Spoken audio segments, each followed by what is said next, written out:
United States heads to the polls, key economic aspects remain of interest to Kenya, who's a key trade partner to America.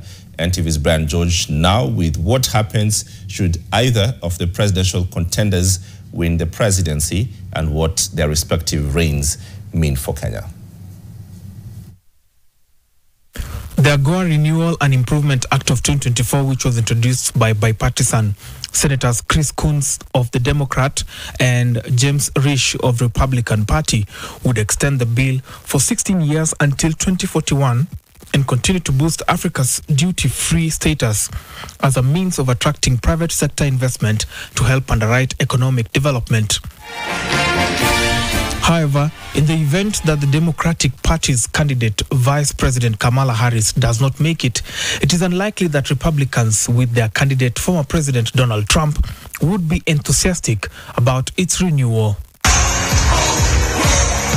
The Republican Party candidate and former U.S. President Trump, a fierce proponent of America First trade conservatism, has on several occasions stated that AGOA, which is due for renewal in 2025, should not be renewed on account of foreign policy disagreements that the U.S. has with AGOA trade partners.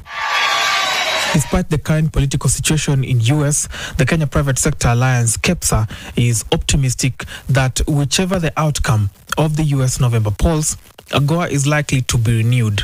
Kenya's garment manufacturing sector benefits significantly from AGOA. In more than 2 decades since 2000, Kenya has exported $6.5 billion or just about 716.8 trillion shillings worth of garments to the United States, duty-free under AGOA. Kenya is also the largest garment exporter under AGOA, well ahead of Lesotho, and with higher U.S. exports than Mauritius and Madagascar combined. Kenya's exports of nuts to the U.S. have been an important AGOA success story. Between 2000 and 2022, Kenya exported nuts worth $577 million, or just about 7.3 billion shillings, to the U.S. duty-free under AGOA. Most exports comprise macadamia nuts, which would be subject to an import duty under normal trade relations.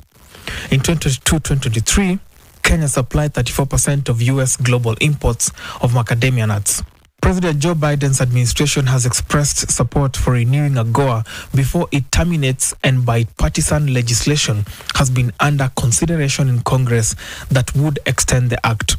Nonetheless, a packed U.S. political agenda in a presidential election year, along with ongoing discussions over potential changes to the act and how long to extend it for, have created a situation in which renewal in 2025 appears more probable than this year.